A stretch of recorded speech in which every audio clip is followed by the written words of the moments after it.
சற்று நேரம் அமைதியாக அமர்ந்திருந்து நாம் வசிக்கும் இடத்தில் கடவுளுடைய தூய பிரசன்னத்தை அமைதியில் உணர முயற்சி எடுப்போம்.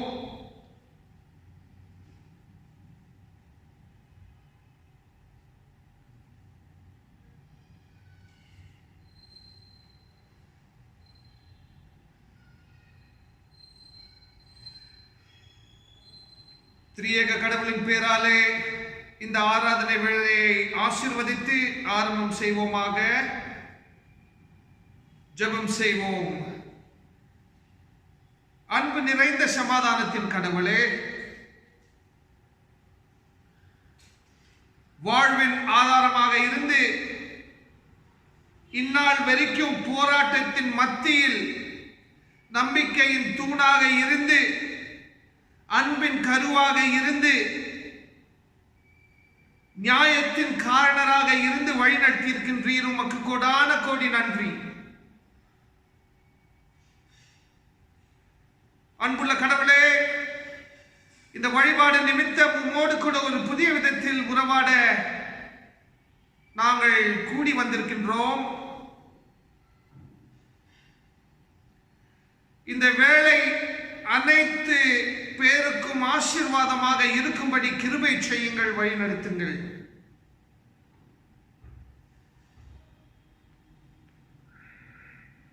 கிறிஸ்துவுடைய உடலையும் இரத்தத்தையும் பெற்றுக்கொள்ளாம தவித்துக் கொண்டிருக்கின்ற இந்த நிலைமையில் அவருடைய உடலையும் இரத்தத்தையும் குறித்து சிந்திக்க இருக்கின்றோம்.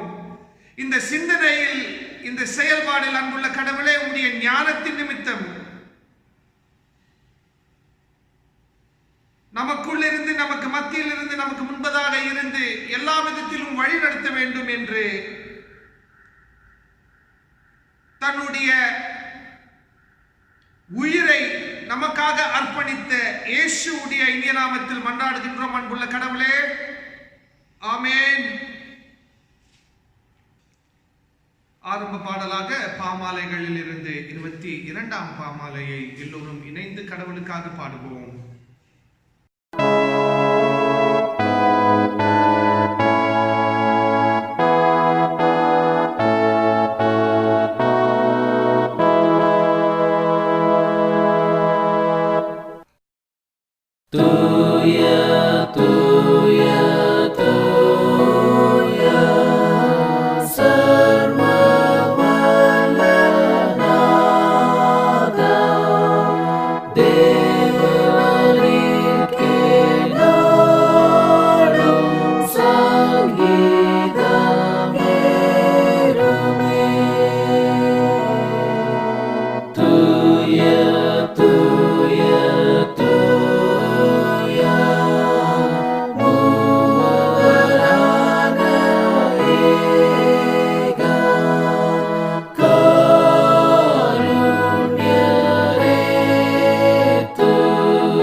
Kerubim serabe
வழிபாடுக்கு அழைக்க கடமைப்பட்டிருக்கின்றேன்.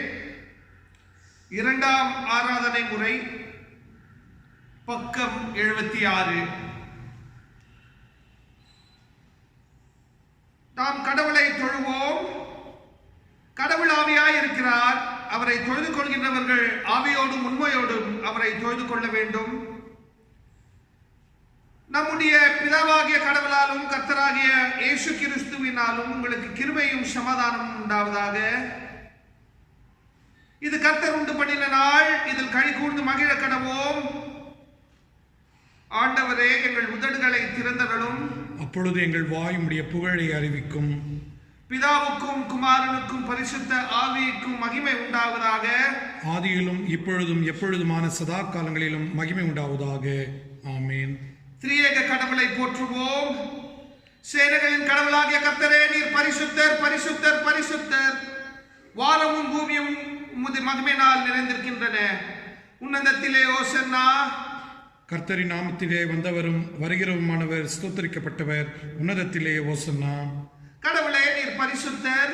கடவுளே, நீர் பரிசுத்தர். சர்வ வல்லவரே, நீர் பரிசுத்தர். சர்வ வல்லவரே, நீர் பரிசுத்தர். சாவாமையுடையவரே, நீர் பரிசுத்தர். சாவாமை உடையவரே, நீர் பரிசுத்தர். ஆண்டவரே, எங்களுக்காக சிலுவையில் அறையுண்ட எங்கள் மீட்பரே, எங்கள் மேல் கிருபையாயிரும். ஆண்டவரே, எங்களுக்காக சிலுவையில் அறையுண்ட எங்கள் மீட்பரே, எங்கள் மேல் கிருபையாயிரும். பரிசுத்த ஆவியாகிய ஆண்டவரே, எங்கள் மேல் கிருபையாயிரும். பரிசுத்த ஆவியாகிய ஆண்டவரே, எங்கள் மேல் கிருபையாயிரும். ஆண்டவரே, எங்கள் ஜெபங்களையும் இந்த ஆராதனை வேளையும் ஏற்றுக்கொண்டு எங்கள் மேல் கிருபையாயிரும். ஆண்டவரே, எங்கள் மேல் மனதுருகி எங்கள் மேல் கிருபையாயிரும். பாவ மன்னிப்புக்காக கடவுளிடத்தில் மன்றாடுவோம். நமக்கு பாவம் இல்லை என்போமானால் நம்மை நாமே வஞ்சிக்கிறவர்களாகவும், நமக்குள் உண்மை இல்லை. நமது பாவங்களை அறிக்கையிட்டால் பாவங்களை நமக்கு மன்னித்து எவ்வித அநீதியும் நீங்க நம்மை சுத்திகரிப்பதற்கு அவர் நம்பத்தக்கதவரும் நீதியும் உள்ளவர். நான் எழுந்து என் தகப்பனிடத்திற்கு போய், தகப்பனே, பரத்துக்கு விரோதமாக உமது பார்வையிலும் பாவம் செய்தேன். இனி உம்முடைய மகன் என்று சொல்வதற்கு பாத்திரன் அல்ல. உம்முடைய கூலிக்காரர்களில் ஒருவனாக என்னை வைத்துக் கொள்ளும் என்பேன். கடவுளுடைய ராஜ்யம் சமீபத்திருக்கின்றது. மனம் திரும்பி சுவிசேஷத்தில் நம்பிக்கை வையுங்கள்.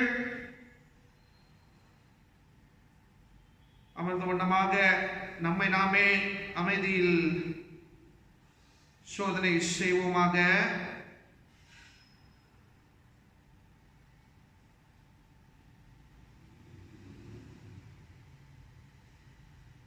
சர்வ வல்லமை உள்ள கடவுளிடத்தில் நாம் நமது பாவங்களை தாழ்மையோடு அறிக்கை செய்வோமாக. எல்லோரும் இணைந்து சொல்லலாம்.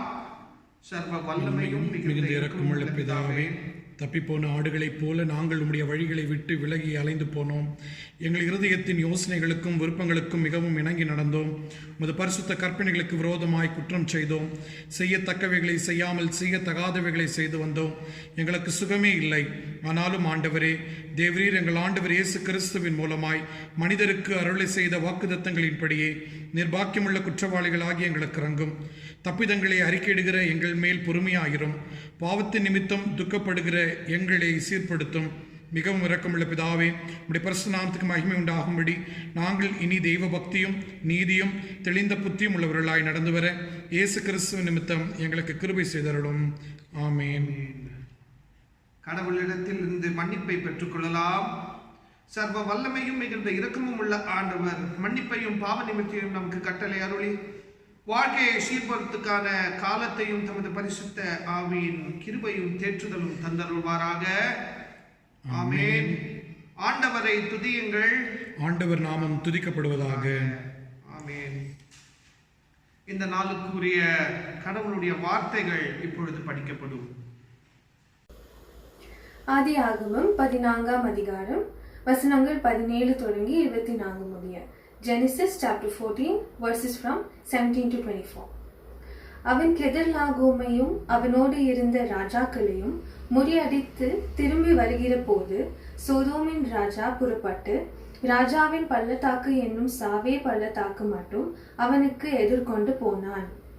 அன்றியும் உன்னதமான தேவனுடைய ஆசாரியனாய் இருந்த சாலோமின் ராஜாவாகிய மெல்கிசேதேக்கு அப்பமும் திராட்சரசமும் கொண்டு வந்து அவனை ஆசீர்வதித்து, வானத்தையும் பூமியையும் உடையவராகிய உன்னதமான தேவனுடைய ஆசீர்வாதம் ஆபிரகாமுக்கு உண்டாவதாக. உன் சத்துருக்களை உன் கையில் ஒப்பு கொடுத்து உன்னதமான தேவனுக்கு ஸ்தோத்திரம் என்று சொன்னான். இவனுக்கு ஆபிரகாம் எல்லாவற்றிலும் தசமபாகம் கொடுத்தான். சோதோமின் ராஜா ஆபிரகாமை நோக்கி, ஜனங்களை எனக்கு தாரும், பொருட்களை நீர் எடுத்துக்கொள்ளும் என்றான். அதற்கு ஆபிரகாம் சோதோமின் ராஜாவை பார்த்து, ஆபிரகாமை ஐஸ்வர்யவான் ஆக்கினேன் என்று நீர் சொல்லாதபடிக்கு நான் ஒரு சரட்டையாகிலும் பாதரட்சையின் வாரையாகிலும் உமக்கு உண்டானவைகளில் யாதொண்டையாகிலும் எடுத்துக்கொள்ளேன் என்று வானத்தையும் பூமியையும் உடையவராகிய உன்னதமான தேவனாகிய கர்த்தருக்கு நேராக என் கையை உயர்த்துகிறேன். வாலிபர் சாப்பிட்டது போக என்னுடனே வந்த ஆனேர், எஸ்கோல், மம்ரே என்னும் புருஷனுடைய பங்கு மாத்திரமே வர வேண்டும். இவர்கள் தங்கள் பங்கை எடுத்து கொள்ளட்டும் என்றான். பாடம் முடிந்தது. வாசிக்க வேண்டிய இரண்டாம் வேத பாடம் 1 கொரிந்தியர் 10ஆம் அதிகாரம் வசனங்கள் 15, 16, 17. 1 கொரிந்தியர் 10ஆம் அதிகாரம் 15, 16, 17. உங்களை புத்திமான்கள் என்று எண்ணி பேசுகிறேன். நான் சொல்லுகிறதை நீங்கள் நிதானித்து பாருங்கள். நாம் ஆசீர்வதிக்கிற ஆசீர்வாதத்தின் பாத்திரம் கிறிஸ்துவனுடைய இரத்தத்தின் ஐக்கியமாய் இருக்கிறது அல்லவா? நாம் பிட்கிற அப்பம் கிறிஸ்துவனுடைய சரீரத்தின் ஐக்கியமாய் இருக்கிறது அல்லவா? அந்த ஒரே அப்பத்தில் நாம் எல்லோரும் பங்கு பெறுகிறபடியால் அநேகரான நாம் ஒரே அப்பமும் ஒரே சரீரமாய் இருக்கிறோம். இரண்டாம் பாடம் வாசித்தாயிற்று. வாசிக்கும்படியாக தெரிந்து கொள்ளப்பட்ட சுவிசேஷ வேத பாடம் மார்க் எழுதிய நற்செய்தி நூல் 14ஆம் அதிகாரம் 12ஆம் வசனம் முதல் 26ஆம் வசனங்கள் முடிய. பஸ்காவை பலியிடும் நாளாகிய புளிப்பில்லாத அப்பம் சாப்பிடுகிற முதலாம் நாளிலே அவருடைய சீஷர்கள் அவரிடத்தில் வந்து, நீர் பஸ்காவை புசிப்பதற்கு நாங்கள் எங்கே போய் ஆயத்தம் பண்ண சித்தமாக இருக்கிறீர் என்று கேட்டார்கள். அவர் தம்முடைய சீஷரில் 2 பேரை நோக்கி, நீங்கள் நகரத்திற்குள்ளே போங்கள், அங்கே தண்ணீர் குடம் சுமந்து வருகிற ஒரு மனுஷன் உங்களுக்கு எதிர்ப்படுவான், அவன் பின்னே போங்கள். அவன் எந்த வீட்டிற்குள் பிரவேசிக்கிறானோ அந்த வீட்டு எஜமானை நீங்கள் நோக்கி, நான் என் சீஷரோடு கூட பஸ்காவை புசிக்கிறதற்கு தகுதியான இடம் எங்கே என்று போதகர் கேட்கிறார் என்று சொல்லுங்கள். அவன் கம்பளம் முதலானவைகள் விரித்து ஆயத்தம் பண்ணப்பட்டிருக்கிற விஸ்தாரமான மேல் வீட்டறையை உங்களுக்கு காண்பிப்பான். அங்கே நமக்காக ஆயத்தம் பண்ணுங்கள் என்று சொல்லி அனுப்பினார். அப்படியே அவருடைய சீஷர் புறப்பட்டு நகரத்தில் போய் தங்களுக்கு அவர் சொன்னபடியே கண்டு பஸ்காவை ஆயத்தம் பண்ணினார்கள். சாயங்காலம் ஆனபோது அவர் 12 கூட அவரிடத்திற்கு வந்தார். அவர்கள் பந்தி அமர்ந்து போஜனம் பண்ணுகையில் இயேசு அவர்களை நோக்கி, என்னுடனே புசிக்கிற உங்களில் ஒருவன் என்னை காட்டிக் கொடுப்பான் என்று மெய்யாகவே உங்களுக்கு சொல்லுகிறேன் என்றார். அப்பொழுது அவர்கள் துக்கமடைந்து நானோ என்று ஒவ்வொருவரும் அவரிடத்தில் கேட்க தொடங்கினார்கள். அவர் பிரதியுத்தரமாக, என்னுடனே கூட தாளத்தில் கையிடுகிறவராகிய 12 ஒருவனே அவன் என்று சொல்லி, மனுஷகுமாரன் தம்மை குறித்து எழுதியிருக்கிறபடியே போகிறார். ஆகிலும் எந்த மனுஷனால் மனுஷகுமாரன் காட்டி கொடுக்கப்படுகிறாரோ அந்த மனுஷனுக்கு ஐயோ, அந்த மனுஷன் பிறவாதிருந்தானால் அவனுக்கு நலமாயிருக்கும் என்றார். அவர்கள் போஜனம் பண்ணுகையில் இயேசு அப்பத்தை எடுத்து ஆசீர்வதித்து அதை பிட்டு அவர்களுக்கு கொடுத்து, நீங்கள் வாங்கி புசியுங்கள், இது என்னுடைய சரீரமாயிருக்கிறது என்றார். பின்பு பாத்திரத்தையும் எடுத்து ஸ்தோத்திரம் பண்ணி அதை அவர்களுக்கு கொடுத்தார். அவர்கள் எல்லாரும் அதிலே பானம் பண்ணினார்கள். அப்பொழுது அவர் அவர்களை நோக்கி, இது அநேகருக்காக சிந்தப்படுகிற புது உடன்படிக்கைக்குரிய என்னுடைய இரத்தமாயிருக்கிறது. நான் தேவனுடைய ராஜ்யத்தில் நவமான ரசத்தை பானம் பண்ணும் நாள் வரைக்கும் திராட்சை பழத்தை இனி நான் பானம் பண்ணுவதில்லை என்று மெய்யாகவே உங்களுக்கு சொல்லுகிறேன் என்றார். அவர்கள் ஸ்தோத்திர பாட்டை பாடின பின்பு ஒலிவமலைக்கு புறப்பட்டு போனார்கள். வாசிக்க வேண்டிய சுவிசேஷ வேத படம் வாசித்தாயிற்று. தேவனுக்கே மகிமை உண்டாவதாக. ஆமென். ஆண்டவராகிய இயேசு கிறிஸ்துவின் நாமத்தினாலே உங்கள் அனைவரையும் வாழ்த்திக் கொள்கின்றேன். இந்த நாளிலே மீண்டுமாக உங்களோடு இறை செய்தியை பகிர்ந்து கொள்வதற்கு ஆண்டவர் அருளிய இந்த வேளைக்காக நான் ஆண்டவரை போற்றுகின்றேன். வாய்ப்பை நல்கி தந்த திருச்சபையின் போதகர் இமானுவேல் அண்ணன் அவர்களுக்கும் என்னுடைய நன்றியை நான் தெரிவித்துக் கொள்கின்றேன். இன்று நாளின் சிந்தனைக்காக தென்னிந்திய திருச்சபை பிரதம பேராயம் நமக்கு கொடுத்திருக்கின்ற தலைப்பு நற்கருணை திருவருள் சாதனம், சாக்ரமெண்ட் ஆஃப் ஹோலி யூக்கரிஸ்ட்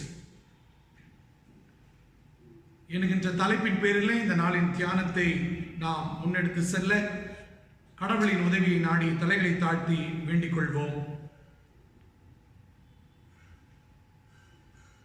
அனைத்து ஆற்றலும் வலிமையும் மிகுந்த எங்கள் பெற்றவராம் கடவுளே, இந்த வேளைக்காக நாங்கள் நமக்கு நன்றி செலுத்துகின்றோம். உம்முடைய திருவாக்கியங்கள் எங்களுக்கு வாழ்வு கொடுக்கின்றது. உம்முடைய வாக்கியங்கள் எல்லா நிலையின் கட்டுக்களையும் அவிழ்க்கிறது என்பதை உணர்ந்து அறிந்தவர்களாக இப்போதும் அது சொற்களின் விளக்கத்திற்காக மண்டையிலே நாங்கள் நிற்கின்றோம். இந்த வேளையை நீர் எங்களுக்கு ஆஸ்வாதமாக்கி தர வேண்டுகின்றோம். கேட்கின்ற அருள் வாக்குகள் எங்கள் வாழ்வின் செயல்முறைப்பட எல்லாமல்ல ஆண்டவர் தூய ஆவியானவரின் உதவியை கொண்டு எங்களை வழிநடத்த வேண்டும் என்று எங்கள் ஆண்டவர் இயேசு கிறிஸ்துவின் திருப்பெயரை முன்னிட்டே வேண்டிக் கொள்கின்றோம் எங்கள் கடவுளே, ஆமென். நற்கருணை திருவருட்சாதனம். கடந்த வாரம் திருமுழுக்கை குறித்து நாம் தியானித்தோம். இன்றைக்கு திருவிருந்தை குறித்து நாம் சற்று சிந்திக்க இருக்கின்றோம். நம்முடைய சீர்திருத்த திருச்சபையிலே 2 சாக்கிரமருந்துகளை அல்லது திருவருட்சாதனங்களை நாம் பின்பற்றுகின்றோம். அதிலே ஆண்டவராகிய இயேசு கிறிஸ்துவின் வழியை நிறுவப்பட்டதும் அவரால் கூறப்பட்டதுமான இந்த 2 காரியங்களை நாம் மையப்படுத்தி கிறிஸ்தவ நம்பிக்கையின் கோட்பாட்டிலே இதை நாம் முன்னெடுத்து செல்லுகின்றோம். இந்த திருவருட்சாதனம் அல்லது இந்த திருவிருந்து என்னும் சாக்கிரமருந்து பல்வேறு பெயர்களை கொண்டு இன்றைக்கு நாம் அழைக்கின்றோம். இதை திருவிருந்து என்றும், கடவுளுடைய பந்தி என்றும், கடைசி ரா போஜனம் என்றும், கடவுளின் விருந்து என்றும் பல பெயர்களால் இதற்கு அழைப்பை நாம் கொடுக்கின்றோம். இது பாஸ்கா பண்டிகை நிகழ்வின் நினைவு கூறுதலின் ஒரு செயல்பாடாக இருக்கின்றது. பாஸ்கா நினைவு கூறுதல் என்பது அடிமை வாழ்விலிருந்து சுயாதீனம் பெற்றவர்களாக, விடுதலையின் மாந்தர்களாக இறைவனை வழிபடக்கூடிய ஒரு மாபெரும் செயல்பாடை இந்த பாஸ்கா வெளிக்காண்பிக்கின்றதின் பொருளாகத்தான் இங்கே ஆண்டவராகிய இயேசு கிறிஸ்து இந்த திருவிருந்தை இங்கே அவர் நிறுவுகின்றார் அல்லது நிலைப்படுத்துகின்றார் என்பதை நாம் புரிந்து கொள்ள வேண்டும். திருவிருந்து என்பது அல்லது திருவிருந்திலே நாம் பங்கேற்கின்ற போது கடவுளோடு நாம் ஒன்றிணைகின்றோம் என்கின்ற புரிதலை நாம் பெற்றுக்கொள்ள வேண்டும். கடவுளும் நாமும் ஒன்றாக இணையக்கூடியவர்களாக, அது இணைகிறது மாத்திரமல்ல, கிறிஸ்துவை பிரதிநிதியாக கொண்டு அந்த திருவிருந்து வாழ்வின் செயல்முறையாக்கப்பட வேண்டும் என்பதே இந்த திருவிருந்தின் கொண்டாட்டத்தின் நோக்கமாக இருக்கின்றது. ஆனால் இந்த திருவிருந்தை குறித்து பல்வேறு புரிதல்கள் இன்றைக்கு பாரம்பரிய திருச்சபைகளிலே இருந்து வருகின்றது. நம்முடைய சகோதரத்துவ சபையாகிய கத்தோலிக்க திருச்சபையினர் அப்பம் மற்றும் ரசம் முழுவதுமாக இறைவன் அதாவது கிறிஸ்துவினுடைய சரீரத்தின் இரத்தத்தின் உருவெடுத்ததாக அதை நம்புகின்றார்கள். ஆனால் சீர்திருத்த திருச்சபையாக்கிய நாம் இதை ஒரு நினைவு கூறுதலாகவும் அல்லது ஆண்டவராகிய இயேசு கிறிஸ்துவினுடைய சரீரத்தின் மற்றும் இரத்தத்தின் அடையாளமாக இதை நாம் எடுத்து பயன்படுத்துகின்றோம். இன்னொரு நிலையிலே நாம் புரிந்து கொள்ள வேண்டும் என்றால், திருவிருந்தின் பொருட்கள் மாத்திரமே ஒரு திருச்சாதனமாக ஆகிவிட முடியாது. மாறாக அதை உட்கொள்ளுகின்ற, அதில் பங்கேற்கின்ற அனைவருமே திருவருட்சாதனத்தின் பங்காளர்களாக மாறுகின்றோம். நாமே சாக்க மருந்தாக, திருவருட்சாதனமாக இவ்வுலகிலே செயல்பட வேண்டும் என்கின்ற ஒரு அடையாளத்தை இன்றைக்கு திருவிருந்து நமக்கு எடுத்து காண்பிக்கின்றதாக இருக்கின்றது. ஆக திருவிருந்து என்பது நீதிக்கான செயல்பாடிலே நம்மை இணைத்து செயல்படுவதற்கான ஒரு அழைப்பாக இருக்கிறது என்பதை நாம் புரிந்து கொள்ள வேண்டும். திருவிருந்து என்பது அது ஒரு சடங்கு மாத்திரம் அல்ல, அது நம்முடைய வாழ்வின் அனுபவமாக மாற்றப்பட வேண்டும்.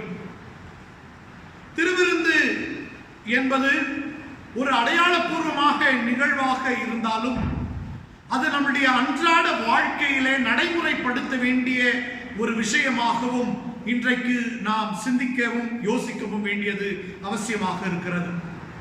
இன்றைக்கு நாம் படிக்க கேட்ட 3 திருமறை பகுதிகள் 3 வெவ்வேறு விதமான கருத்துக்களை ஒன்றடக்கி செயல்படுகின்றதை நாம் பார்க்கின்றோம்.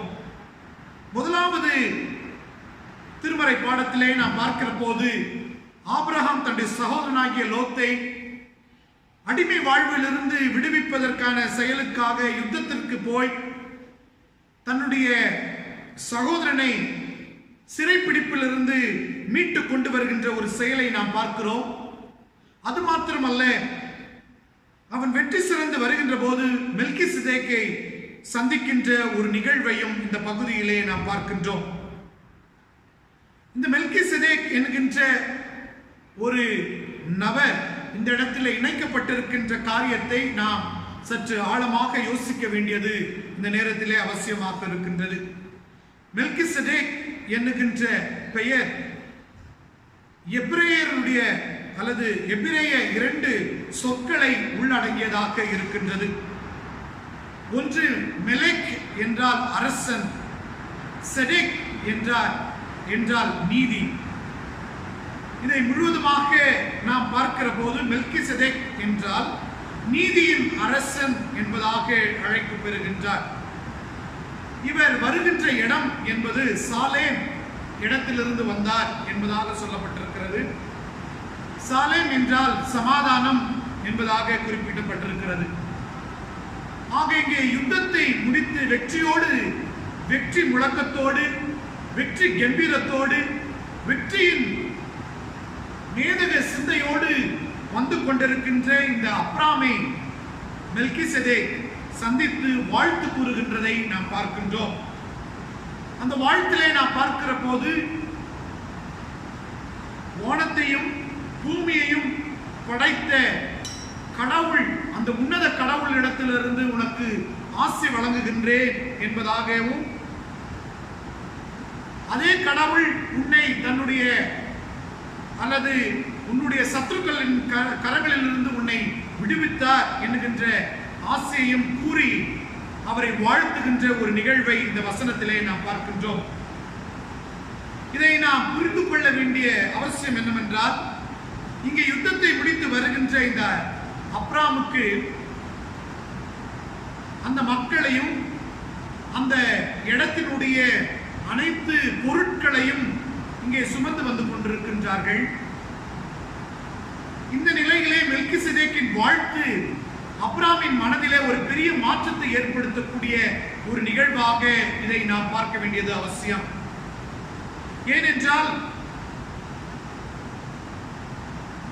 யுத்தத்தை முடித்து வருகின்ற இவர்கள் வெற்றி தங்களாலே சாத்தியமாயிற்று என்கின்ற எண்ணத்தை போக்க, வெற்றி கடவுளுடையது, கடவுள்தான் வெற்றியின் உரிமையாளர் என்பதை இங்கே வெளிப்படுத்துகின்றார்.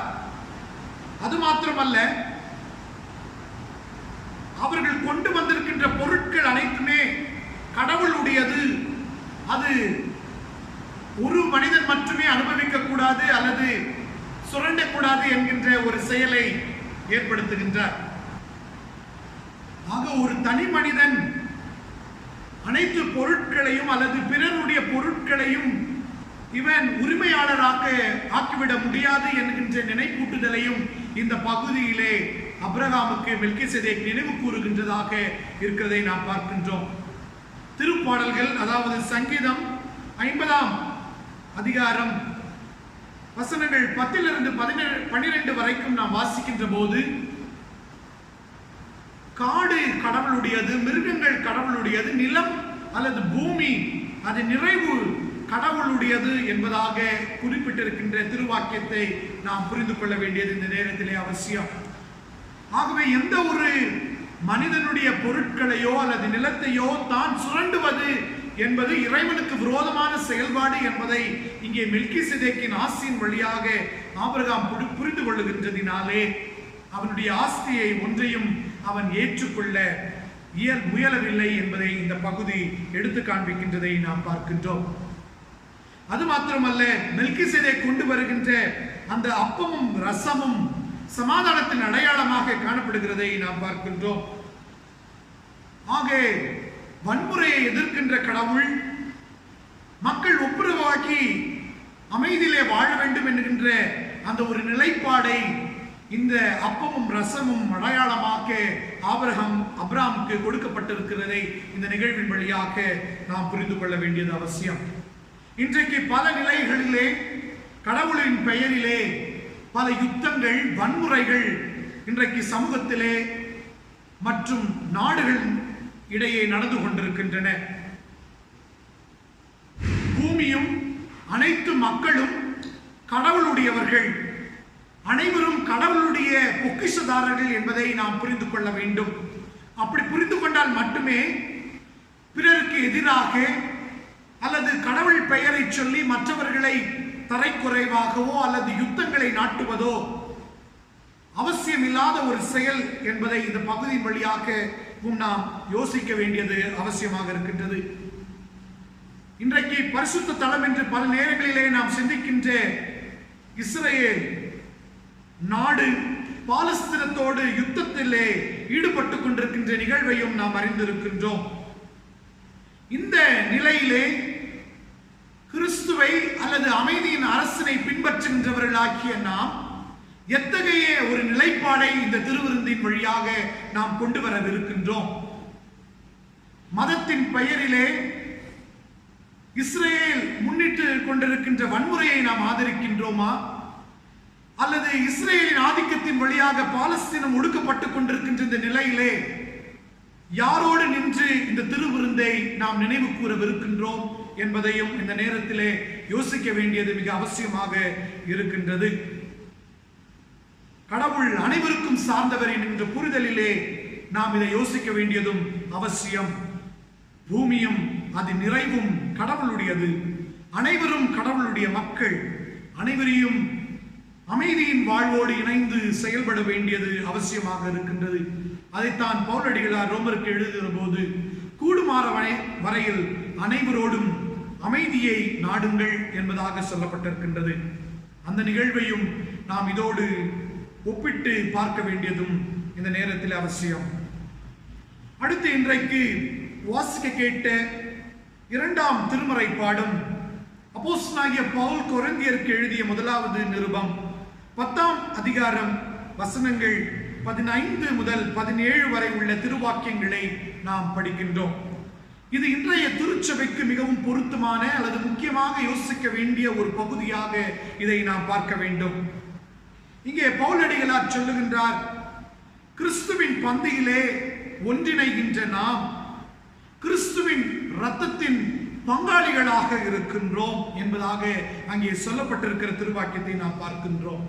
அங்கே நாம் கிறிஸ்துவின் இரத்தத்தோடு ஒன்றிணைகின்றோம் அல்லது பிற்கப்படுகின்ற அப்பத்தோடும் ஒன்றிணையப்படுகின்றோம் என்பதாக சொல்லப்பட்டிருக்கிறது. இதில் பயன்படுத்தியிருக்கின்ற வார்த்தைக்கு பல்வேறு பொருள்கள் உள்ளன. பகிர்வு, ஐக்கியம், பங்கேற்பு என்பதான மொழிநடைகள் இதிலே உள்ளடங்கி இருக்கின்றது. ஆக திருவிருந்து என்பது பலராகிய நாம் ஒன்றிணைந்து கொண்டாட வேண்டிய ஒரு மிகப்பெரிய ஒரு நிகழ்வாக அல்லது நினைவு கூறும் ஒரு சின்னமாக இருக்கின்றது. ஆனால் இன்றைக்கு திருவிருந்தை நாம் எத்தகைய வகையிலே அனுசரித்துக் கொண்டிருக்கின்றோம் என்பதையும் நாம் யோசிக்க வேண்டியது அவசியம். பல நிலைகளிலே பல்வேறு விதமான பிரிவுகளை இன்றைக்கு நாம் தூக்கி பிடித்துக் கொண்டு அந்த பிரிவுகளை நாம் மேன்மை பாராட்டிக் கொண்டு திருவிருந்திலே பங்கேற்போமே, ஆனால் அது பயனற்ற அல்லது கிறிஸ்துவுக்கு புறம்பான, கிறிஸ்துவை மையப்படுத்தாத ஒரு திருவிருந்தாக அது அமைந்துவிடும். மாறாக பவுலடிகளார் சொல்லுகிறது போல, அநேகரான நாம் ஒரே அப்பத்திலும் ஒரே பானத்திலும் பங்கு பெறுகிறபடியால் அநேகரான நாம் ஒரே அப்பமும் ஒரே சரீரமாய் இருக்கின்றோம். நாம் கிறிஸ்துவின் உடம்பாக இருக்கின்றோம் என்பதாக பவுல் சொல்வதற்கான மூல நோக்கம், கிறிஸ்துவின் சரீரத்தையும் இரத்தத்தையும் உட்கொள்ளுகின்ற நாம் கிறிஸ்துவின் சரீரமாகவே மாறுதல் பெறுகின்றோம் என்பதை இந்த வேளையிலே புரிந்து கொள்ள வேண்டியதும் அவசியமாக இருக்கின்றது. இன்றைக்கு திருவிருந்து என்பது ஒரு மிகவும் விலை உயர்ந்ததாக அல்லது மிகவும் மதிப்புக்குரிய ஒரு செயலாகவே நாம் பார்த்து புரிந்து கொள்ளுகின்றோம். அது மிகவும் உயரிய ஒரு வகையிலே அல்லது இன்றைக்கு வெள்ளியிலேயும் பொன்னிலையும் திருவிருந்து பதார்த்தங்கள் நாம் உட்கொள்வதற்காக அந்த பாத்திரங்களை பயன்படுத்துகின்றோம். ஆனால் திருவிருந்தின் உண்மையான நோக்கம் ஒரே பந்தியில் அனைவரும் சமமாக கொள்வதே. ஆனால் இன்றைக்கு அதை பல்வேறு நிலைகளிலே பிரிந்து ஒரு பாத்திரம் என்பது பல பாத்திரங்களாக மாறிவிட்டிருக்கின்ற ஒரு சூழல். அதே நிலைமைகளிலே சமூகத்தில் இருக்கக்கூடிய பிரிவினைகள் இன்றைக்கு திருவிருந்திலையும் இணைந்து விட்ட ஒரு அவல சூழல் இன்றைய சிறுசபைகளிலே கண்டு வந்து கொண்டிருக்கின்றன. திருவிருந்து என்பது தீண்டாமையின் ஒரு நிகழ்வாக மாறிவிட்டிருக்கிறது. திருவிருந்து என்பது நிறம், சாதிய, கலாச்சாரத்தை மையப்படுத்துகின்ற ஒரு நிகழ்வாக இன்றைக்கு திருச்சபையிலே மாற்றம் பெற்று விட்டதினாலே திருவிருந்தின் பாத்திரங்கள் இன்றைக்கு பிரிக்கப்பட்டிருக்கின்ற ஒரு அவல நிலைமைகள். இது திருச்சபை அல்லது திருமறைக்கு புறமான ஒரு செயல்பாடு என்பதை இன்றைக்கு திருச்சபை உணர வேண்டிய கட்டாயம் இருக்கின்றது. ஒன்றாக ஒரே குடும்பமாக பங்கேற்க வேண்டிய திருவிருந்து இன்றைக்கு விரோதங்களினாலும் தீண்டாமையின் செயல்பாடுகளினாலும் இன வெறியினாலும் பிரிக்கப்பட்டிருக்கின்ற இந்த நிலைகள் மாறுதல் பெற வேண்டும். ஐக்கியப்படுவதே திருவிருந்து என்பதை நாம் புரிந்து கொள்ள வேண்டும். ஐக்கியம் என்பது மனதளவிலே மாத்திரமல்ல, நாம் பங்கெடுக்கின்ற அனைத்து நிலைகளிலும் ஐக்கியம் என்பது வெளிப்பட வேண்டும் என்பதை இறைவன் விரும்புகின்றார். அதையே பவுலடிகளாரும் இங்கே வலியுறுத்துகின்றதை நாம் புரிந்து கொள்ளுகின்றோம். அதை தொடர்ந்து வருகின்ற போது அங்கே பார்க்கிற போது விக்கிரங்களுக்கு படைப்பதும் இறைவனுடைய மேஜையின் மீது படைப்பதற்கான வித்தியாசங்கள் கூறப்பட்டிருக்கிறது. அதை பல்வேறு நிலைகளிலே இன்றைக்கு நாம் தவறான புரிந்து கொள்ளுகின்ற ஒரு நிலைப்பாடையும் நாம் கொண்டிருக்கின்றோம். ஆனால் விக்கிரகம் என்பது எது என்பதை நாம் புரிந்து கொள்ள வேண்டும். இறைவனுக்கு புறம்பான செயல்கள், நம்முடைய வாழ்வின் நடைமுறைகளிலே கடவுளை மையப்படுத்தாத ஒரு நிலைப்பாடுகள், அதிலேயும் பங்கெடுத்து இறைவனுடைய மேஜை ஆகிய ஒற்றுமை சமத்துவங்களிலேயும் நாம் பங்கேற்று விட முடியாது. சமூகத்தின் இழிவு நிலைகளிலேயும் இறைவனுடைய உன்னத தன்மைகளையும் ஒன்றாக நாம் இணைத்து பார்க்க முடியாது என்பதைத்தான் பவுலடிகளார் அங்கே சொல்லுகின்றார். கிறிஸ்துவிலே அல்லது கடவுளின் மேஜையிலே பங்கெடுக்கின்றவர்களாகிய நாம் எல்லா வேறுபாடுகளையும் எல்லா பிரிவுகளையும் கடந்து இறைவனையும் அவருடைய திருவிருந்தையும் நாம் பார்க்க வேண்டியதே அவசியமாக இருக்கின்றது. அடுத்து நாம் இன்றைக்கு படிக்க கேட்ட நற்செய்தி பாடு மார்க் 14ஆம் அதிகாரம் 12 முதல் 26 வரைக்கும் அங்கே படித்தோம். அது ஆண்டவராகிய இயேசு கிறிஸ்துவின் சிலுவை பாடுக்கு முன்பதாக நடைபெற்ற ஒரு நிகழ்வாக நாம் பார்க்கின்றோம். அங்கே ஆண்டவர் சரீரத்தையும் அல்லது அப்பத்தையும் இரத்தத்தையும் தன்னுடைய சரீரமாகவும் தன்னுடைய இரத்தமாகவும் அங்கே அடையாளப்படுத்தி தன்னுடைய சீடர்களை பங்கேற்க அழைப்பு கொடுக்கின்ற ஒரு விருந்தாக இது இருக்கின்றது. இந்த கடைசி ராபோஜனத்தின் நிகழ்வை நாம் பார்க்கிற போது அனைத்து தரப்பினரும் இங்கே அமர்ந்திருக்கிறதை நாம் பார்க்கின்றோம். இங்கே ஆண்டவராகிய இயேசு கிறிஸ்துவை காட்டிக் கொடுக்க போகின்ற யூதாசும் இருக்கின்றார், மறுதலிக்க போகின்ற பேதுருவும் இருக்கின்றார். பல்வேறு விதமான சிந்தனைகளை கொண்ட அப்போஸ்தலர்களும் இங்கே கிறிஸ்துவின் பந்தியிலே அமர்ந்திருக்கின்றார்கள். அனைவரும் இணைந்துதான் அந்த ராபோஜனத்தை கொண்டாடுகின்றதை நாம் பார்க்கின்றோம். இன்றைக்கு பல நிலைகளிலே நாம் பல பிரிவினைகளை கொண்டு வருகிறது மாத்திரமல்ல, இங்கே தூய்மை அசுத்தம் என்கின்ற கோட்பாடுகளையும் இந்த திருவிருந்தின் வழியே நாம் கொண்டு வருகின்றதை நாம் பார்க்கின்றோம். அதன் வழியாக இவன் பாவி இவன் பரிசுத்தவான் எண்ணக்கூடிய ஒரு நிலைப்பாடை பேசக்கூடிய ஒரு யோசனையும் வார்த்தைகளும் நம்முடைய நாவிலே இருந்து புறப்படுகின்றது, பல நேரங்களிலே இருக்கின்றது.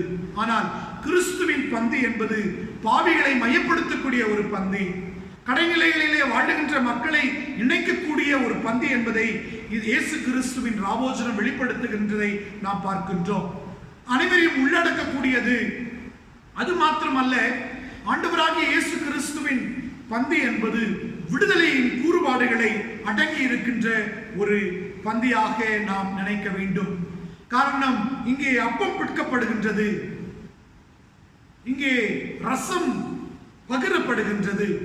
இது இரண்டு நிகழ்வுகளையும் பார்க்கின்ற போது எப்பொழுது நாம் உடைக்கப்படுகின்றோமோ, எப்பொழுது நாம் கிறிஸ்துவின் நிமித்தம் துன்புற்றப்படுகின்றோமோ, அப்பொழுது நீதி நிலைநாட்டப்படுகின்றதே திருவிருந்தின் அடையாளமாக நாம் பார்க்கின்றோம். அப்போது நீதியோடு ஒன்றிணைக்கும் ஒரு செயல் தான் திருவிருந்து என்பதையும் நாம் இயேசு கிறிஸ்துவின் இந்த திருவிருந்தின் வழியாக புரிந்து கொள்ள வேண்டியது அவசியம்.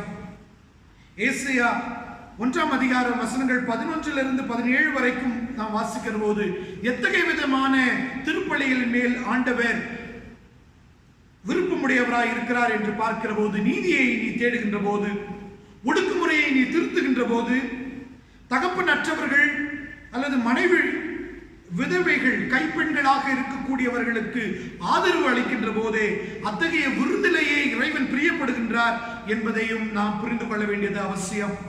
திருவிருந்து என்பது அனைவரையும் உள்ளடக்கக்கூடியது. இது ஒரு தனி மனிதனை சார்ந்தது மாத்திரமல்ல, அல்லது தனி கூட்டத்தை சார்ந்தது மாத்திரமல்ல. திருவிருந்து என்பது எங்கெல்லாம் நாம் ஐக்கியப்பட்டு உண்ணுகின்றோமோ அந்த இடமெல்லாம் இறை பிரசன்னத்தினால் நிரப்பப்படுகிறது என்பதை நாம் புரிந்து கொள்ள வேண்டியதும் மிக முக்கியமாக இருக்கின்றது. இன்றைக்கு இந்த பார்த்த 3 திருமறை பகுதிகளும் திருவிருந்தை ஒரு சமாதானத்தின் அடையாளமாகவும், திருவிருந்து என்பது ஒரு ஐக்கியத்தின் அடையாளமாகவும், திருவிருந்து என்பது நீதியோடு ஒன்றிணைந்து செயல்படக்கூடிய ஒரு நிலைப்பாடாகவும் அல்லது ஒரு நிகழ்வாகவும் பார்க்க வேண்டும் என்பதை இந்த நாளின் சிந்தனைகள் வழியாக நாம் யோசித்து பார்க்க வேண்டும். இன்றைக்கு பல நிலைகளிலே திருவிருந்து என்பது சூழல் சார்ந்து காணப்படாத நிற்கிறதையும் நாம் பார்க்கின்றோம். அப்பம் ரசம் என்பது இஸ்ரவேல் மக்களுடைய மிகவும் பொதுவான உணவாக இருக்கின்றது. ஆனால் இன்றைக்கு இந்திய சூழலோடு அதை நாம் பொருத்தி அந்த திருவிருந்தை அனுசரிக்க வேண்டியதும் அவசியம். அந்த நிலைக்கும் அந்த மனப்பக்குவத்திற்கும் நாம் செல்ல வேண்டியதும் அவசியமாகவே இருக்கின்றது. திருவிருந்து என்பது அப்பம் ரசம் மாத்திரமல்ல. திருவிருந்து என்பது நாம் ஒன்றிணைந்து எங்கெல்லாம் எத்தகைய உணவை நாம் உட்கொள்ளுகின்றோமோ அது எல்லாமே இறைவனை மையப்படுத்தக்கூடிய ஒரு உணவாக இருக்கின்றது என்பதையும் நாம் புரிந்து கொள்ள வேண்டும். கிறிஸ்துவின் சரீரத்தையும் இரத்தத்தையும் உட்கொள்ளுகின்றவர்களாகிய நாம் கிறிஸ்துவின் சரீரமாகவே மாறுதல் பெறுகின்றோம்.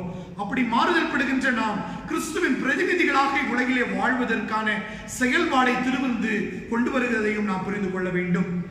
எப்பொழுதெல்லாம் திருவிருந்தை அனுசரிப்பதற்கு மேஜைக்கு முன்பதாக நாம் வருகின்றோமோ, திருப்பிடத்துக்கு முன்பதாக எப்பொழுதெல்லாம் நாம் திருவிருந்துக்காக நிற்கிறோமோ, அந்த திருவிருந்து என்பது அநீதிக்காக மரித்து நீதிக்காக பிழைப்பதற்கு அடையாளமாகவே இருக்கின்றது. அந்த திருவிருந்தை நாம் பெற்றுக்கொள்ளும் போதெல்லாம் கிறிஸ்துவுக்காக வாழ வேண்டும், கிறிஸ்துவின் தன்மைகளை இந்த சமூகத்துக்குள்ளே கொண்டு செல்ல வேண்டும் என்கின்ற ஊந்து சக்தியை கொடுக்கின்றது தான் திருவிருந்து. திருவிருந்து என்பது அநீதிகளை தட்டி கேட்கக்கூடியதாகவும், இந்த சமூகத்தின் எல்லா அடக்குமுறைகளையும் எல்லா பிரிவினைகளையும் தகர்த்து எரிகின்றதற்கான ஆற்றலை கொடுக்கின்றது திருவிருந்து. அப்போது திருவிருந்தை நாம் எடுக்கிற போதெல்லாம் இவையை நாம் நினைவு கூற வேண்டும். கிறிஸ்துவின் மரணத்தையும் உயிர்த்தெழுதலையும் நாம் நினைவு கூறாமல் திருவிருந்தை நாம் பார்ப்போமே ஆனால் அது வீணாக மாறிவிடும். ஆகவே கிறிஸ்துவின் பாடு மரணத்தோடு நம்மை ஒன்றிணைத்துக் கொள்ளும் பொழுது தான் இந்த உலகத்திலே கிறிஸ்துவுக்கு எதிரான செயல்களுக்கு நாம் குரல் கொடுத்து வாழ முடியும் என்பதை நாம் புரிந்து கொள்ள வேண்டும். அத்தகைய ஒரு வாழ்வை தான் கடவுள் விரும்புகின்றார். திருவிருந்து என்பது சாதாரண ஒரு சடங்காக மாத்திரமே நாம் எடுத்துக்கொள்ளக்கூடாது. திருவிருந்து என்பது வாழ்வின் நடைமுறைப்படுத்தப்பட வேண்டும். திருவிருந்து என்பது நம்முடைய வாழ்வின் அனுபவமாக மாற வேண்டும். அந்த விடுதலையின் அனுபவங்களை நாம் ருசி பார்த்தால் மாத்திரமே அடிமையிலே வாழுகின்றவர்கள், பல நிலைகளிலே சமூகத்திலே தாழ்த்தப்பட்டிருக்கின்ற மக்களை அவர்களின் நிலையிலே நின்று அவர்களை விடுவிப்பதற்கான ஒரு நிலைப்பாடை திருவிருந்து நமக்கு நினைப்பூட்டுகிறது. அதை நாம் செயல்முறைப்படுத்துகின்றவர்களாக நாம் காணப்பட வேண்டும். திருவிருந்து என்பது சுயநலம் சார்ந்தது அல்ல, அது பொதுநலம் சார்ந்தது. அனைத்து மக்களும் சமமாக வாழ வேண்டும், அனைவருக்கும் சமமான போஜனம் கிடைக்க வேண்டும் என்கின்ற நிலைப்பாடை நினைப்பூட்டுகின்றது. நான் மட்டும் உண்டு வாழ்வது இல்லை, அனைவரையும் அந்த உணவுக்குள்ளே கொண்டு வருகிறது என்பது மிகவும் அவசியமான ஒரு நிலையாக இருக்கின்றது. இன்றைக்கு திருவிருந்து என்பது ஒரு திருச்சபைக்குள்ளே கட்டி வைக்கப்பட்டிருக்கின்றது. அது விடுதலை பெற வேண்டும். திருவிருந்து விடுதலை பெற்றப்பட்டால் திருச்சபை என்பது தன்னுடைய அடிமை வாழ்விலிருந்து விடுதலை பெற்று இந்த உலகத்தின் அதிகாரத்தையும் அதிகார அமைப்புகளில் இருக்கக்கூடிய துஷ்பிரயோகங்களையும் நாம் தகர்த்து எறிய முடியும் என்பதை புரிந்து கொள்ள வேண்டும். திருவிருந்து என்பது விடுதலைக்கான அடையாளம். திருச்சபை அது சுமந்து செல்ல வேண்டியது அவசியமாக இருக்கின்றது. அது திருச்சபையிலே மட்டுமே கொண்டாட வேண்டியது அல்ல, அது சமூகத்திலே திருக்களிலே கொண்டாட வேண்டிய ஒரு மிக முக்கியமான நிகழ்வு என்பதையும் இன்றைக்கு நாம் யோசித்து புரிந்து கொள்ள வேண்டும். மிகவும் ஆபத்தான தொற்று நோய் காலங்களிலே நாம் வாழ்ந்து கொண்டிருக்கின்றோம். இன்றைக்கு திருச்சபையிலே நாம் திருவிருந்தை அனுசரிக்க முடியாத ஒரு சூழ்நிலையிலே வாழ்ந்து கொண்டிருக்கின்றோம்.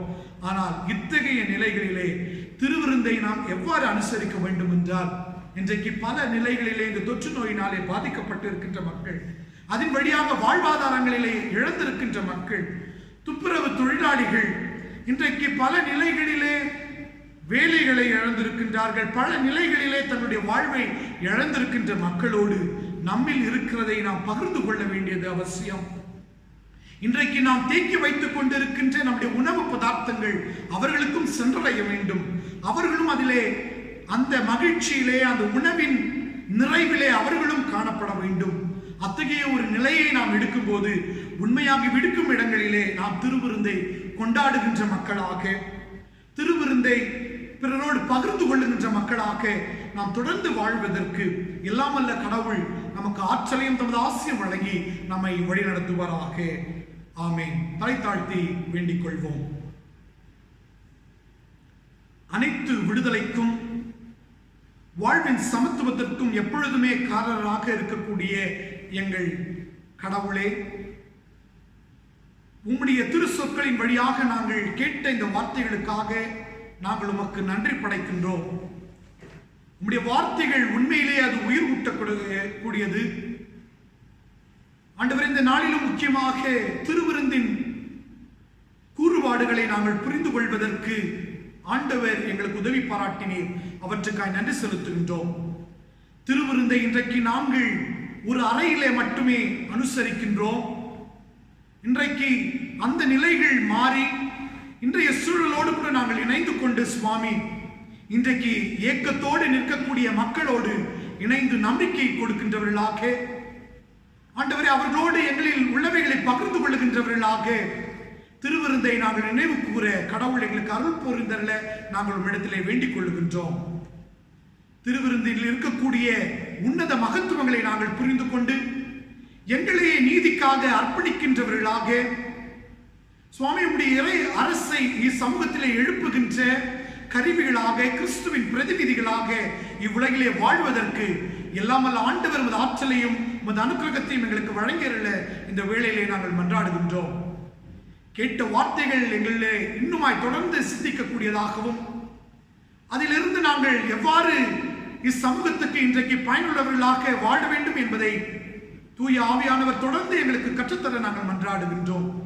தொடர்ந்து எங்கள் வாழ்வில் இடைபடும், எங்களோடு நீர் பயணித்தருளும். அதன் வழியே நாங்கள் உன்னத மகிமையை எடுத்து பிரதிபலிக்கின்றவர்களாக வாழ்வதற்கு எல்லாம் வல்ல கடவுள் உமது அனுக்கிரகத்தை வழங்கியருள நாங்கள் உம்மிடத்திலே மன்றாடுகின்றோம். திருவிருந்தை நிறுவி அதன் வழியே வாழ்வின் கூறுபாடுகளை எங்களுக்கு கற்றுத்தந்த எங்கள் ஆண்டவர் இயேசு கிறிஸ்துவின் திருப்பெயரை முன்னிட்டே வேண்டிக் கொள்ளுகின்றோம் எங்கள் அன்பின் கடவுளே. ஆமேன். அருளுரை கேட்ட நாம் யாவரும் எழுந்து நின்று நம்முடைய விசுவாசத்தை அப்போஸ்தல விசுவாச பிரமாணத்தின் வழியாக அறிக்கை செய்வோம். வானத்தையும் பூமியையும் படைத்த சர்வ வல்லமையுள்ள பிதாவாக்கிய தேவனை விசுவாசிக்கிறேன். அவருடைய ஒரே குமாரனாகிய நம்முடைய நாதர் இயேசு கிறிஸ்துவையும் விசுவாசிக்கிறேன். அவர் பரிசுத்த ஆவியினாலே கன்னிமரிடத்தில் உட்பவித்து பிறந்தார். பொந்திய பிலாத்தின் காலத்தில் பாடுபட்டு சிலுவையில் அறையுண்டு மரித்து அடக்கம் பண்ணப்பட்டு பாதாளம் இறங்கினார். 3ஆம் நாள் மரித்தோரிலிருந்து எழுந்தருளினார். பரமண்டலத்துக்கு ஏறி சர்வ வளமுள்ள பிதாவாக்கிய தேவனுடைய வலது பார்சத்திலே விற்றிருக்கிறார். அவ்விடத்திலிருந்து உயிருள்ளோரையும் மரித்தோரையும் நியாயந்திருக்க வருவார். பரிசுத்த ஆவியை விசுவாசிக்கிறேன். பொதுவாக இருக்கிற பரிசுத்த சபையும் பரிசுத்தவானுடைய ஐக்கியமும் பாவ மன்னிப்பும் சரீர உயிர்த்தெழுதலும் நித்திய ஜீவனும் என்று விசுவாசிக்கிறேன். ஆமேன். தொடர்ந்து வேண்டிக் கொள்வோம். ஆண்டவரே, உமது இரக்கத்தை எங்களுக்கு காண்பியும், உம்முடைய ரட்சிப்பை எங்களுக்கு அருளை செய்யும். ஆண்டவரே, எங்களை ஆள்பவர்களை வழிநடத்தும், அவர்களுக்கு பரத்திலிருந்து வரும் ஞானத்தை கொடுத்தருளும். உம்முடைய பணிவிடைக்காரருக்கு நீதியை தெரிப்பியும், நீ தெரிந்து கொண்ட ஜனத்தை சந்தோஷப்படுத்தும். ஆண்டவரே, உமது ஜனத்தை ரட்சியும், உம்முடைய சுதந்திரத்தை ஆசீர்வதியும். ஆண்டவரே, எங்கள் காலத்தில் சமாதானத்தை தந்தருளும். தேவரீரே அல்லாமல் உலகத்தை ஆள்பவர் வேறு ஒருவரும் இல்லை. கடவுளே, எங்கள் இருதயங்களை சுத்திகரியும். உம்முடைய பரிசுத்த ஆவியை எங்களிடத்திலிருந்து எடுத்துக்கொள்ளாதையும். ஆமேன். பிரியமானவர்களே, ஒரு முக்கியமான செய்தியை சொல்ல கடமைப்பட்டிருக்கின்றேன். இந்த சில நாட்களாக திருச்சபையின் செக்ஸ்டன் ஆகிய பிரசன்னா அவர்கள் சில குடும்பங்களுக்கு ஃபோன் செய்து திருச்சபை கொடுத்திருக்கின்ற உண்டிகளை வாங்க முயற்சிகளை எடுத்துக்கொண்டிருக்கின்றார். இதில் நான் முழுவதாக அவருக்கு உதவியாக இருக்கின்றேன். தயவு கூர்ந்து அவர் ஃபோன் செய்கின்ற வேளையில் அவருக்கு உதவியாக இருக்கும்படி திருச்சபையில் இருக்கக்கூடிய அனைத்து குடும்பத்தினரையும் கேட்டுக்கொள்கின்றேன். இதில் முக்கியமான ஒரு விஷயம் என்னவென்றால், அவரை வீட்டுக்குள்ள யாரும் அழைக்கக்கூடாது. அவர் வாசல்லையே நிற்பாரு. வாசல்லையே நீங்க வந்து உங்க உண்டியை கொடுத்தீங்கன்னா நல்லா இருக்கும். இரண்டாவது, சப்ஸ்கிரிப்ஷன் கவர் மற்றும் ஏதாவது காணிக்கை உங்களுக்கு திருச்சபைக்கு கொடுக்கிற மாதிரி இருந்தால் அதை அவர் இடத்தில் கொடுக்கும்படி கேட்டுக்கொள்கின்றேன். தவறாக எண்ணக்கூடாது. சூழல் மிகவும் கொடூரமாய் மாறிக்கொண்டிருக்கின்றது. ஆகையினால்தான் இந்த ஒரு செயல். திருச்சபைக்கு தேவைகள் அதிகமாய் கொண்டிருக்கின்றது. ஆகையினால்தான் உங்களுடைய தனிப்பட்ட ஜபங்களில், குடும்ப ஜபங்களில் திருச்சபையின் ஊழியத்துக்காக வேண்டிக் கொள்ளுங்கள். நன்றி. காணிக்கை பாடலாக கீர்த்தனைகளில் இருந்து 303ஆம் பாடலை எல்லோரும் இணைந்து பாடுவோம்.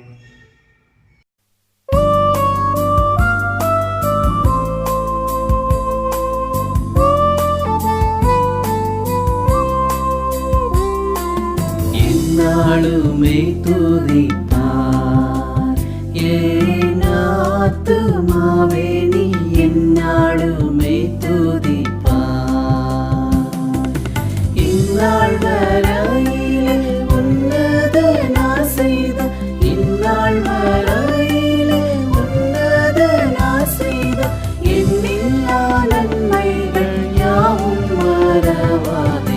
என்னாலுமே துதிப்பார் என் ஆத்துமாவே, நீ என்னாலுமே துதிப்பார்.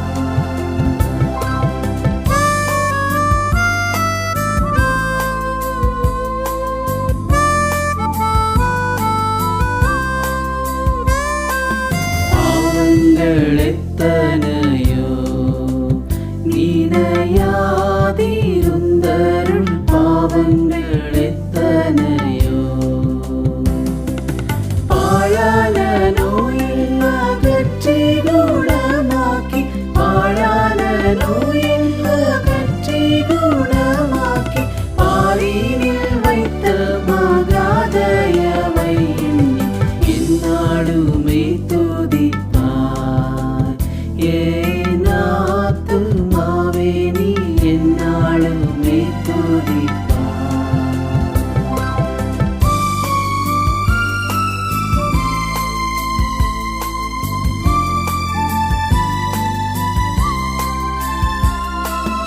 எத்தனை எத்தனையோ கிருபை உன்னுயிர்க்கு செய்தாரே எத்தனையோ கிருபை நித்தமுனை மூடி சூட்டினதும் அன்று நித்தமுனை மூடி சூட்டினதும் அன்று நியமதாக ஜீவனை மீட்டதா என்னாலுமே துதிப்பார் என் ஆத்துமாவே நீ என்னாலுமே துதிப்பார்.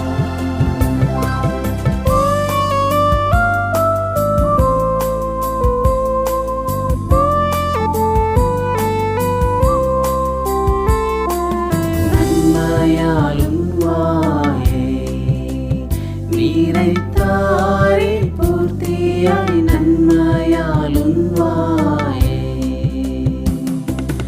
உன்வயது கழுகை போல் பலன் கொண்டு உன்வயது கழுகை போல் பலன் கொண்டு ஒங்கும் இளமை போலாகவே செய்ததா என்னாலுமே துதிப்பார் என் ஆத்துமாவே நீ என்னாலுமே துதிப்பார்.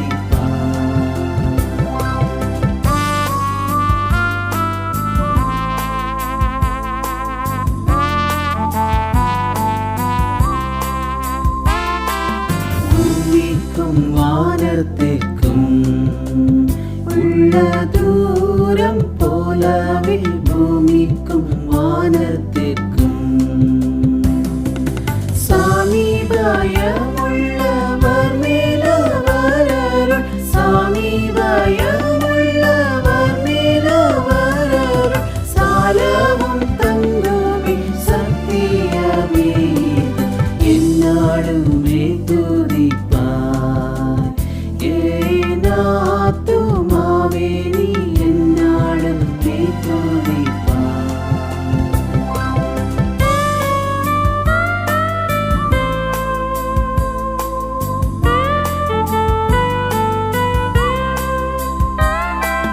மன்னிப்பு மாட்சிமயா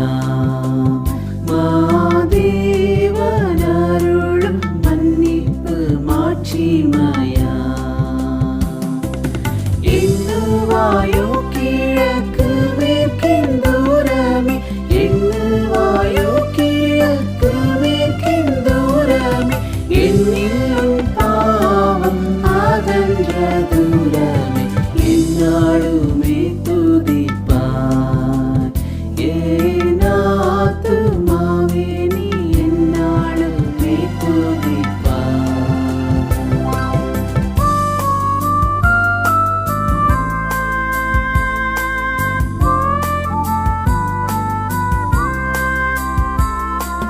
தந்தை தன் பிள்ளைகட்கு தயவோடிரங்கானோ தந்தை தன் பிள்ளைகட்கு எந்த வேளையும் அவரோடு தங்கினான் எந்த வேளையும் அவரோடு தங்கினான் சொந்தம் பாராட்டி தூக்கி சுமப்பார் என்னாலுமே துதிப்பார் என் ஆத்துமாவே நீ என்னாலுமே துதிப்பார்.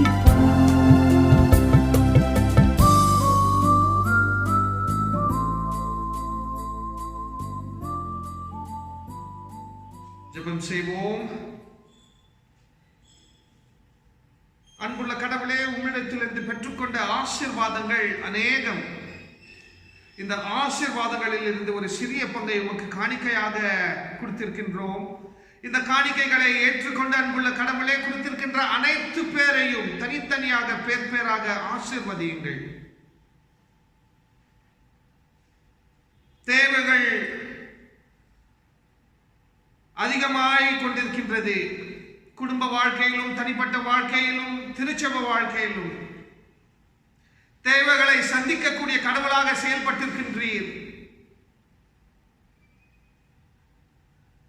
தொடர்ந்து அன்புள்ள கடவுளே, இந்த கிறிஸ்து ஆலயம் என்ற குடும்பத்தை ஆசீர்வதியுங்கள்.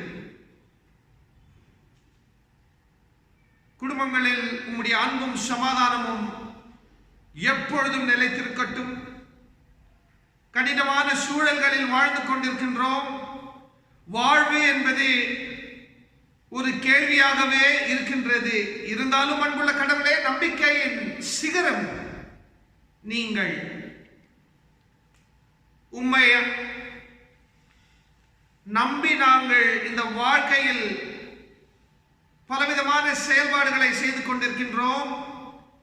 அன்புள்ள கடவுளே, இந்த செயல்பாடுகளில் நீங்கள் தான் உங்களுடைய பொறுமையினாலும் அன்பினாலும் விழிப்புணர்வினாலும் அனைவரையும் ஆசீர்வதிக்க வேண்டும்.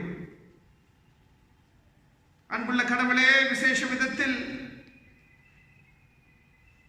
ஆரோக்கியம் எழுந்திருக்கின்ற நிலைமையில் சில பேர் இருக்கின்றார்கள், சில குடும்பங்கள் இருக்கின்றார்கள். இவங்களுக்கு ஆறுதலாக இருந்து ஆரோக்கியத்தின் காரணராக இருந்து செயல்பட வேண்டும். அதை போல அன்புள்ள கடவுளே, ஆரோக்கியம் எழுந்து திரும்பியும் உம்முடைய இரக்கத்தினால் ஆரோக்கியத்தை பெற்றுக் கொண்டிருக்கின்றவர்களுக்காகவும் கூட மன்றாடுகின்றோம். தொடர்ந்து இவங்களுடைய வாழ்க்கையில் நன்மைகளை செய்யக்கூடிய கடவுளாக செயல்படுங்கள். அன்புள்ள கடவுளே, இந்த திருச்சபை இந்த வட்டாரத்தில் உம்முடைய அன்பையும் சமாதானத்தையும் பிரதிபலிக்கின்ற திருச்சபையாக இருக்கும்படி கிருபை செய்யுங்கள். இந்த திருச்சபையின் அனைத்து போக்குகளையும் அனைத்து குடும்பங்களையும் அனைத்து பேரையும் உங்களுடைய பாதத்தில் வைத்து எல்லா விதத்திலும் வழிநடத்துவீர் என்ற நம்பிக்கையில் இந்த ஜெபத்தை மீட்பரானவராக இயேசு கிறிஸ்துவின் நாமத்தில் மன்றாடுகின்றோம். அன்புள்ள கடவுளே, ஆமென். எல்லோரும் இணைந்து சொல்லலாம். என் ஆத்மாவே கர்த்தரை ஸ்தோத்திரி, என் முழு உள்ளமே பரிசுத்த நாமத்தை ஸ்தோத்திரி. என் ஆத்மாவே கர்த்தரை ஸ்தோத்திரி, கர்த்தர் செய்திருக்கின்ற சகல உபகாரங்களை மறவாதே. ஆமென். நம்பிக்கையோடு கடவுளுடைய ஆசீர்வாதத்தை பெற்றுக்கொள்ளலாம். 3 பேராக இருந்தாலும் ஒன்றாக வசிக்கின்ற திரியேக கடவுளுடைய அன்பும் சமாதானமும் ஐக்கியமும் வழிநடத்துதலும் இப்பொழுதும் எப்பொழுதும் சதா காலங்களிலும் நம் யாவரோடும் நிலைத்திருப்பதாக. ஆமென். முடிவு பாடலாக பாமாலைகளில் இருந்து 333ஆம் பாமாலையை எல்லோரும் இணைந்து பாடுவோம்.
பெற்றுக்கொண்டவர்களாக இந்த வாழ்க்கையில் செயல்படுங்கள். கடவுளுடைய சமாதானம் உங்கள் அனைவரோடும் நிலைத்திருப்பதாக.